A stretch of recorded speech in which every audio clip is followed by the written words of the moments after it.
Freestyles, can you help me out? 30 hours. Yeah. This type of shit you just ride out to. What is the deal, beautiful people? Welcome to another episode of AMA.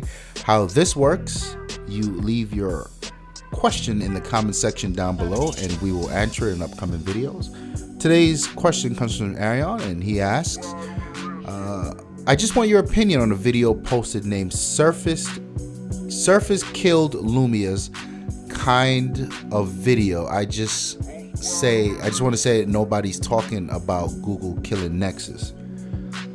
So these are two completely different instances, different situations here. I get where you could ask, because the Lumia has been a tried and true brand and the flagship brand for Microsoft, and chances are the next phone that they announce will not be Lumia, it will be Surface. And for obvious reasons, because the Surface brand has really bloomed and it's come to fruition for Microsoft, and it's a trusted brand in the industry that exists. So why not take advantage of that momentum for sure?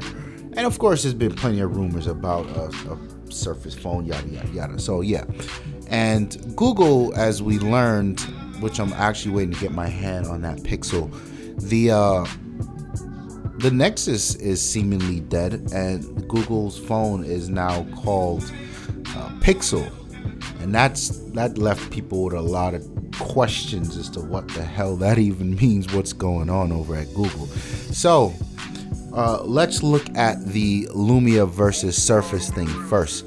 Lumia was a Nokia thing. It's a Nokia brand. It was a line of their phones. And I think the only phones they made were Lumia phones. I could be wrong. Maybe some of their other feature phones had different names. But it was definitely a thing with Nokia. And when Microsoft sort of purchased that division, the mobile division, the brand came along with it.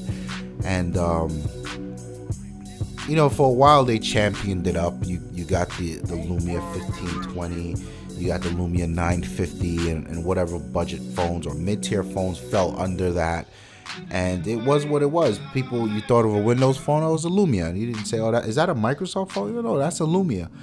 Surface, on the other hand, which I just mentioned, Surface started out as Microsoft's proof of concept, I would say, in the Windows 8 world, where they had this vision of the desktop meets a modern UI, Metro UI, it used to be called. And they really handed over a lot of the technologies to the OEMs, and the OEMs just couldn't get it right.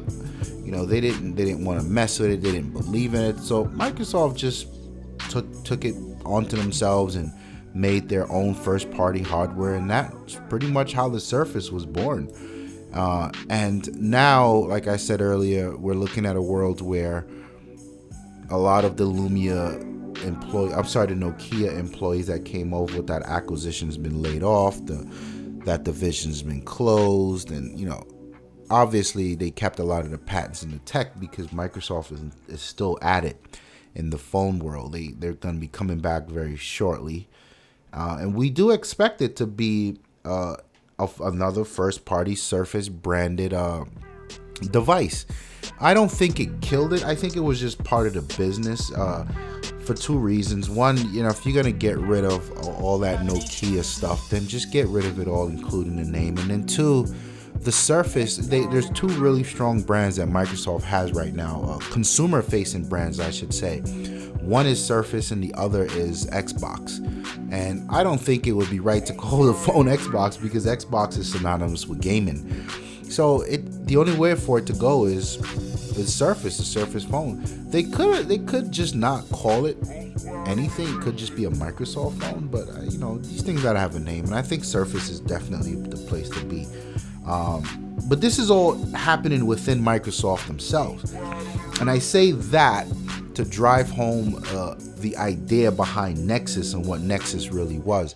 Nexus for Google was a partnership between Google and the OEMs, where the OEM, whoever was chosen for the Nexus program that year, would actually design and develop a phone that would run pure Android. And, I hear a lot of people say that when it first started, it was for developers. And yes, this is true. But the price, there were a few things that made it very compelling for consumers, the Nexus program. It's one, the price. The price was down low for developers so that they can get their hands on the latest version of software. And they could always test against whatever was happening in their apps. The price was low. The hardware was current. And that made it very appealing to consumers, especially in a landscape where, quite frankly, the Android experience was shit. If you bought a Samsung phone, it was terrible. The TouchWiz UI was all over the place, screen lag, HTC. HTC actually made one of the better UIs, and that too had its issues. Everyone was trying to reskin whatever Google was doing and really put their own look on top of it, and that caused some very real performance issues. And not only that, you look at something like a Samsung, you go in your app drawer and you would see 2 different calendars. Like, what the hell is that? It was just a mess. So the allure to a phone that was just vanilla Android was very high. And that's why the Nexus program took off. And for a while, it was a fan favorite. And if someone said to me they wanted Android, I would always recommend a Nexus. In fact, I'm using a Nexus 6P right now as my primary device. Not sure where I'm going. Not sure if I'm going to use a Pixel or not. But, the difference here is, again, the Nexus was a collaboration with different OEMs for a purpose, whereas the Pixel is, although this phone is made by HTC, but it's Google designed, Google developed, and there's Google hardware or Google software running on top of it.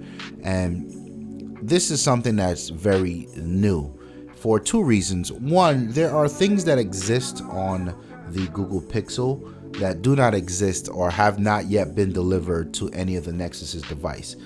And this is where the problem comes in, because Google always promised that the Nexus will get the latest and greatest first, until the Pixel arrived, and not so much the case. So the assistant's not on the Nexus 6P, and it won't be till sometime next year. And there's a lot of other little things there that Nexus owners are really salty at. But now, with the dawn of the Pixel, where you get to see, I guess you would say, Google really challenging Apple in a premium device. This thing's not cheap. It's things like $600-$700, and that's something that we haven't really seen from a Nexus. Nexus again always kept the price low. So that in itself is one thing where people are up in arms about. And to be honest with you, the Nexus always rode this line of, is Google competing with their customers? Meaning, if you sell Android to Samsung, to LG, to HTC, to Sony, you can't then turn around and make hardware. That's some scumbag shit. If Microsoft did that, the world would be over. It'd be pitchforks everywhere. But the way they got away with it was they always said, no, we're giving the developer opportunity to shine. It's a collaboration, yada yada yada. Okay, but now all of a sudden with the Pixel, they are literally competing with their customers. That is not the same as what happened over at Microsoft with the Surface and the Lumia.